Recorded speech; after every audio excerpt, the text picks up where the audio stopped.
In continuation of my Sheikh Jarrah video, now let's talk about how Israel is currently shooting and violently attacking Palestinian worshippers in Al-Aqsa Mosque. Here are the 6 facts that will help you understand exactly what is happening. Number 1. What and where is Al-Aqsa Mosque? Al-Aqsa is the 3rd most holy site in Islam. It's a huge open space with multiple indoor praying areas, but the entire compound is considered Al-Aqsa. Now, Al-Aqsa is located in the old city of Jerusalem. The old city is basically a huge enclosed city, like a massive fort with only a handful of doors to get in and out. It has housing, marketplaces, alleyways, and religious spaces. The old city is made up of 4 quarters: the Christian quarter, the Jewish quarter, the Armenian quarter, and the Muslim quarter. Al-Aqsa is located in the Muslim quarter. Number 2, who has control of Al-Aqsa Mosque? Under international law, this is supposed to be the map of the region. This is supposed to be Israel. This is supposed to be the Palestinian territories made up of West Bank and Gaza, and this is Jerusalem. Also under international law in the UN, Jerusalem is supposed to be broken up into East and West Jerusalem. West Jerusalem belonging to Israel and East Jerusalem belonging to the Palestinian territories. Al-Aqsa and the Muslim quarter are in East Jerusalem, so legally Palestine has ownership of Al-Aqsa. That's how it's supposed to be. But in 1967, Israel took control over East Jerusalem and the Palestinian territories, which includes Al-Aqsa, the Muslim quarter, and all the neighborhoods outside the old city, like Sheikh Jarrah.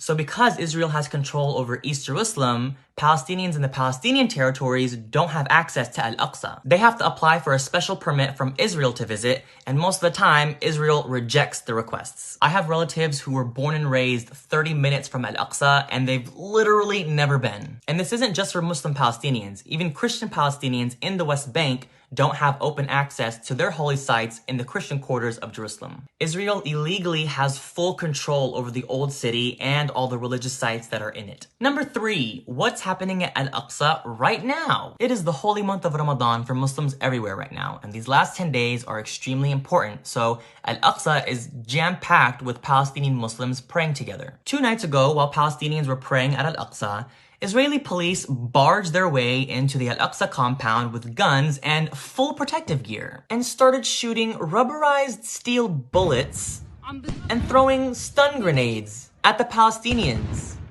who were praying at their mosque. They were just standing there praying. They also threw stun grenades at Palestinians in the marketplace who were also not doing anything. In this clip, the Israeli soldier literally threw the grenade at a Palestinian girl and a woman. Then they broke into the actual mosques, the indoor areas, punching the glass doors down, walking in with their shoes, which is not allowed in mosques. Then they continued to throw stun grenades inside the mosque, indoors, close the doors, and block it so that Palestinians can't get out. This isn't just a random mosque. This is one of the holiest sites in Islam, and they literally treated it like it was trash. This left hundreds of Palestinians extremely injured. One man lost both of his eyes. So what does the Israeli police decide to do?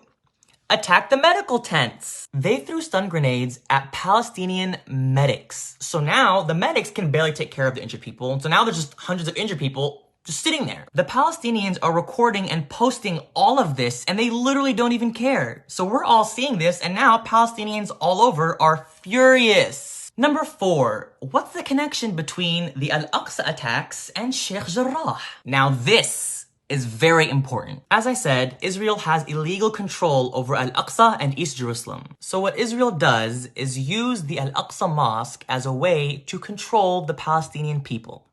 Let that sit for a second. Just think about that. Historically, anytime the Palestinians in any part of the country start to protest or rebel against the Israeli government, Israel attacks Al-Aqsa to send a message to the Palestinian people that if you keep protesting and rebelling, we're gonna take away Al-Aqsa from you. They know Al-Aqsa is our soft spot. It's our holy site. We have to protect it. They're basically indirectly saying, if you Palestinians behave, we'll let you pray at your mosque. Yeah, for sure. But if you act out, we're gonna attack it and take it away from you. They've been using Al-Aqsa as a tool to suppress Palestinian rights since 1967 when they illegally took control over Al-Aqsa, East Jerusalem, and the Palestinian territories. So what does that have to do with Sheikh Jarrah? Sheikh Jarrah is a Palestinian neighborhood in occupied East Jerusalem that's supposed to be Palestinian land. But Israel is forcing Palestinians to leave their homes so that Israeli settlers can move in. And as a result, hundreds of Palestinians have been protesting in Sheikh Jarrah, trying to physically protect the Palestinians who are about to get kicked out of their homes. And what does Israel do when Palestinians protest? They attack Al-Aqsa. That's what's happening now. That's what's always happened in the past. Al-Aqsa is being attacked by Israeli police right now because of the protests at Sheikh Jarrah, to scare the Palestinians into not protesting. Number 5, how are Palestinians responding to the Al-Aqsa attacks? Remember I said Palestinians from the Palestinian territories aren't allowed to freely visit Al-Aqsa without a permit from Israel? Well, now that the Palestinians from the West Bank are furious because of the Al-Aqsa attacks, this morning, a huge fleet of Palestinians from the West Bank started heading towards Al-Aqsa. The highways and streets were jam-packed with Palestinians on their way to protect and visit their mosque. But again, Israel doesn't allow them to freely visit the mosque because they have control over East Jerusalem. So to try and stop the Palestinians from entering, Israel blocked all the highways coming from the West Bank, preventing all the buses filled with Palestinians from entering. But the joke's on them because the Palestinians don't care. They jumped off the bus and started walking to the mosque on the side of the highway. So then there's this huge march of Palestinians trying to bypass the Israeli checkpoints to get to Al-Aqsa. Then the Palestinians from Jerusalem who can freely visit all got in their cars and went and picked up those who were marching to take them to Al-Aqsa. And beyond all that, now Palestinians aren't just protesting in Sheikh Jarrah. They're protesting all throughout Israel and the Palestinian territories. And finally, number 6, what's gonna happen now? So we have these 3 things going on right now. Palestinians protesting at Sheikh Jarrah, and now all over the country. We have Israeli police attacking Palestinian worshippers at Al-Aqsa, and a huge march of Palestinians forcing their way to visit their holy mosque.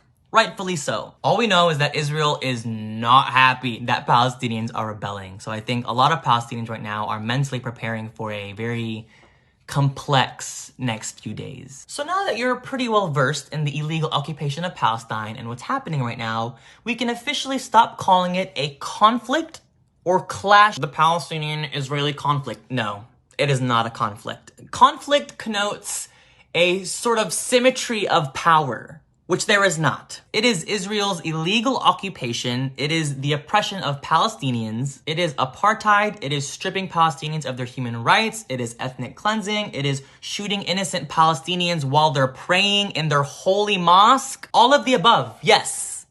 But conflict, no. It is not that. If you watch footage of what's happening at Al-Aqsa or Sheikh Jarrah right now, who has the guns? Because it's not the Palestinians, that's for sure. So you tell me who has the power here. So please help spread the word of what Israel is doing to the Palestinian people. All resources and footage and posts are saved on my highlights. Be sure to follow Muna and Muhammad al-Kurd, who are Palestinians living in Sheikh Jarrah. They're posting live footage every day of what's happening there. Please keep the Palestinian people in your prayers. ويا أهل فلسطين يا شعبي يا أغلى ناسي إحنا عن جد من جو القلب من جو الروح إحنا كلنا معكم ورح نضل معكم. الله يعطيكم القوة والعافية. والله العظيم يا ريتني معكم وقدرت أوقف جنبكم، بس توكلنا على الله. الله يحميكم يا حبايب، يا أغلى الحبايب. السلام عليكم.